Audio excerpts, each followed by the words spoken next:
Here with Vergil Ortiz Sr. Vergil, just saw your son training and everything.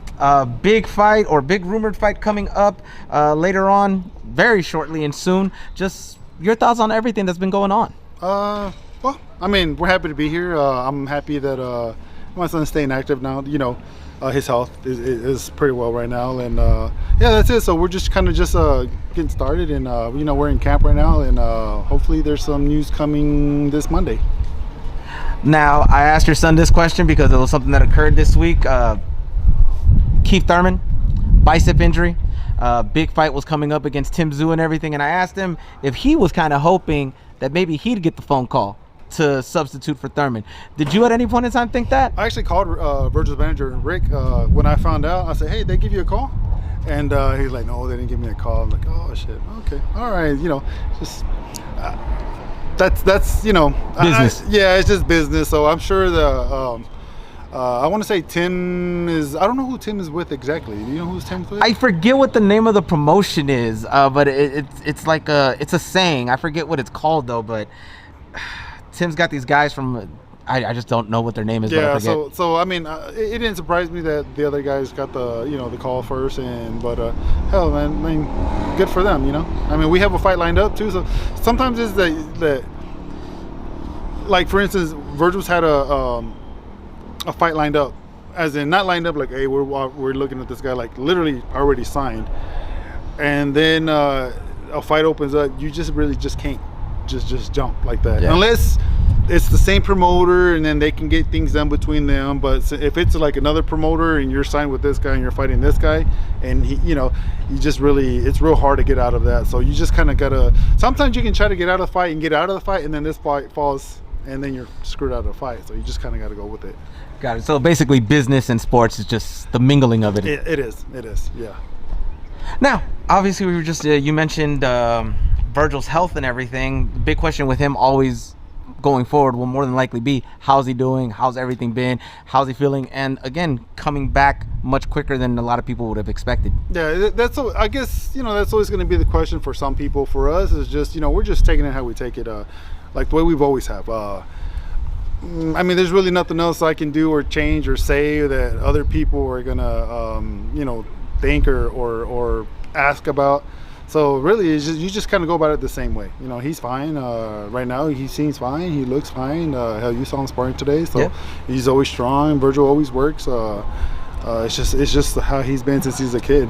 So we just go about it the same way. Now, Leo's leaving right now. He just sparred Vergil earlier too. Yeah. How many? I saw you earlier, and we spoke about it too. Writing down what Vergil does on a daily basis. Mm-hmm. Most people, you explained it to me why, but does that also kind of give you like, we need to switch it up, like on a Tuesday, from a Wednesday to a Thursday, and switch just the way he trains, or how do you go at it? What I do is I usually write down on a journal how many rounds he does, of what kind of bag, how he looked, what he's doing well in that round, you know, what he needs to do a little more, you know, what's he showing. It's just more for myself. It's more for my team, like and it's also more like later on I can say, look, this is for your camp. This is what you did in your camp. So you know, after he's done, you know, he has some of the stuff, you know, memory stuff like that. But it just helps me. You know, if I'm seeing him, maybe he's starting a little too fast on let's just an example, inside. You know, I can go back and look. Okay, look, you're starting a little too fast on this. Look, this is what you were doing. You know, you looked a certain way, or you're fatiguing maybe because of this, or maybe he's starting, or you know, let's say he does the same thing again with another guy. And he looks different, and then I'll go back and I'll show him, look, you're looking this way, more likely is because you're sparring this guy, and this guy's already ready to fight. He's fighting next week, so therefore he's more conditioned, he's more than that. So maybe with this guy, what you need to do, instead of going so fast, starting so aggressive, lighten up in there, and then start taking it to him mid rounds, at the end of the rounds, and it kind of evens it out, because this guy has a lot of gas in him. The other guy, maybe you look a lot better, was because he's has the same gas as you, but you're able to keep going. So it's just different things. It's just more of an adjustment for him to understand like what's happening, what could it be, what not. It's just stuff that I do on my own. Gotcha. Just going out of, you know, doing the extra stuff, I guess. Yeah, no, I get that. And again, this is the second training camp back with RGBA. You guys left for a bit. How does it feel being back with RGBA with Robert Garcia? It feels good. You know, it's the same. Like I said, for me, you know, I always do what's best for my son, no matter what. You know, some people can get bitter about it or sad about it or happy about it, whatever. But it's like changing jobs. You know, like you got to do what's best for you. You know, if your bills got to get paid, you got to go where your bills are going to get paid. But coming back with Robert, you know, I've always kept in touch with Robert. We've always talked. It's just people don't understand boxing's different. You know, people come and go.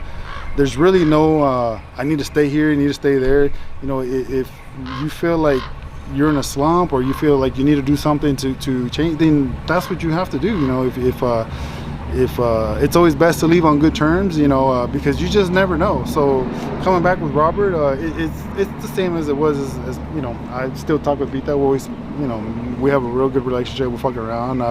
We're all very, very close. So I believe when you're like that, everybody understands that you have to take care of yourself.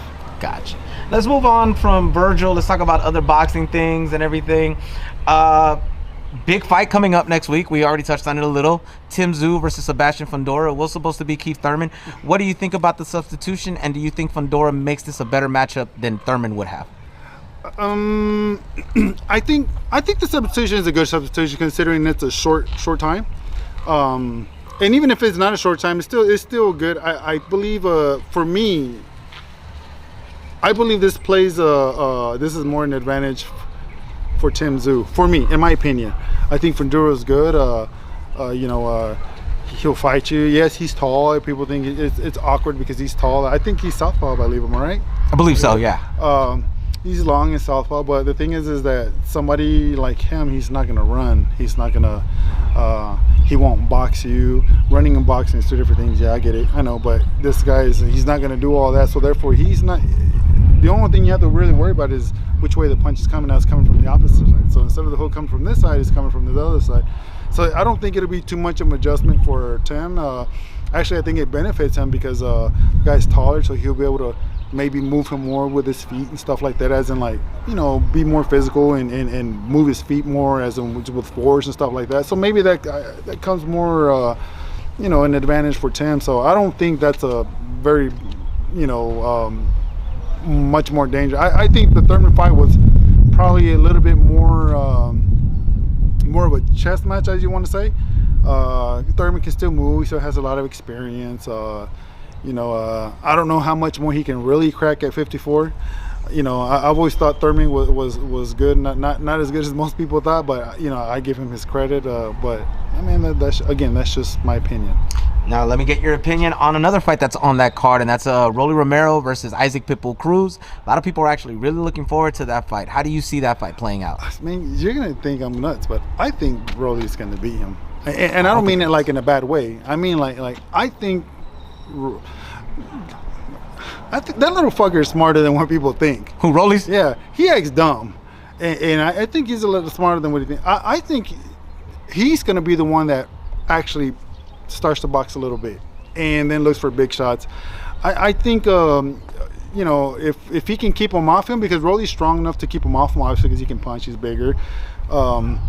You know, I think he could just turn him if he wants, and then just use a jab, and then, you know, look for big shots here and there. If the guy starts coming on, turning on, you know, fucking hug him. You know, hug him for a bit. You know, turn him, and so I think if it's not a slug match, he should be able to beat him. I don't want to say fairly easy, but maybe comfortable is the word I want to use. Something like you know, you're still in danger, but you're really not, only if you put yourself there. But I mean, the guy has a puncher's chance, obviously, but as long as he doesn't stay there, I think he should be fine. You kind of said something that caught me a little off guard, and it wasn't just Rollie and the way he plays or the way he acts and everything, but you said if it's not a slugfest. If it's a slugfest, do you think it actually goes in favor of Pitbull more? I think it definitely helps him, because his chance is always going to be those looping shots. You know, he wants to fight, and he keeps his chin down pretty low. And when he hooks, you know, he's real tight to his body. So that's more of a 50-50. That's his best. That's anybody's best chance is a 50-50. Yeah.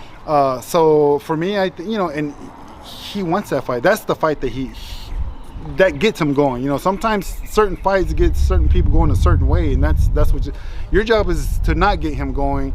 You know, sometimes get him where he thinks he's gonna get going, let him throw, and then not let him hit anything, and then just turn.